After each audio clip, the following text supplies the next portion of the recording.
So what if I told you there is a simple way to stop worrying? At least stop worrying as much as you do.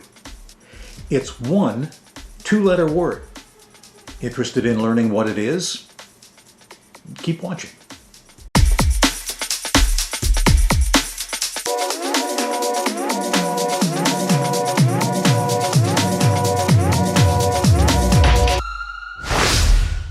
Hello, I'm Phil Dean, and it's about time to stop worrying. Impossible? Well, not entirely. Worry is a cost of living. Much of it is unnecessary and unhelpful. So this video is going to be about helping to reduce your cost of living by cutting out a bunch of stuff you don't need to worry about. This will allow you to save it, your time, for the big stuff. All it takes is one word. So. Have you noticed that people have started to begin their sentences with so more frequently? So is a filler word. It's mostly unnecessary. Remove it and the sentence will remain pretty much the same. For example, so I wanted to do this video about reducing worry. So, in this case, is so unnecessary. So could begin the next sentence though.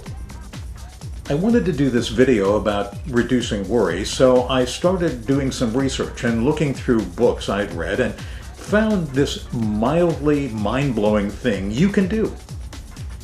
So is a coordinating conjunction. I don't want to make this a big grammar lesson, but it's kind of fun. If you want to remember the coordinating conjunctions, think of the word fanboys. For, and, Nor, but, or, yet. And drumroll please. So,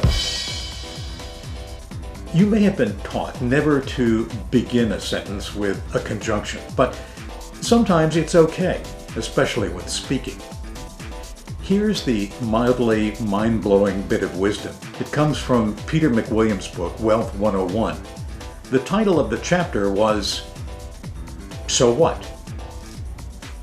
He said, so what is a question that can help us enjoy life. We can use it to feel lighter, less attached to the burdens of life, to free ourselves from the wishes, wants, desires, and especially the problems other people want us to make our own.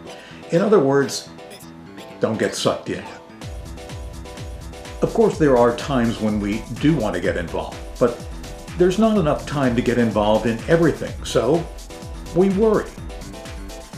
McWilliams writes, one of the greatest let's make it worse if we possibly can questions most of us have mastered is, what if? We have a tendency to catastrophize things. The media helps in order to get our attention. Things need to be amped up, made worse and more dangerous than they actually are. This leads us to what if thinking. What if I get sick? What if someone in my family gets sick? What if I lose my job? What if my car breaks down? When you start living in a what-if world, you're going to worry about a lot of things that will rarely or never happen. That's what makes advertising so effective. If someone can get you thinking, what if? They have the opportunity to sell you something that's going to solve the problem. The reality is, most of what we worry about will never happen, or if it does, most of the time we'll be able to handle it. It will be disruptive, it will be challenging, but we'll recover. Life will go on, and often we'll come to think of what's happened as something that made us stronger and better. McWilliams goes on to quote Dr. Harold Bloomfield. Dr. Bloomfield is a psychiatrist and an author. He came up with the perfect antidote for a case of the what-ifs. Just add the word so. What if I run out of gas becomes, so what if I run out of gas? What if they don't like me becomes, so what if they don't like me? What if I make a mistake and it makes me look like a fool becomes, so what if I make a mistake and it makes me look like a fool? So what? Obviously, this isn't appropriate for all things and all occasions, but if it fits, use it. Most of the time, all we have to do is accept what's happened and take corrective action or ask for help. Take it as a lesson learned, something that we won't repeat. Turn it into a funny story, which in all likelihood it will become one day. Or, as the pop singer Taylor Swift says, shake it off.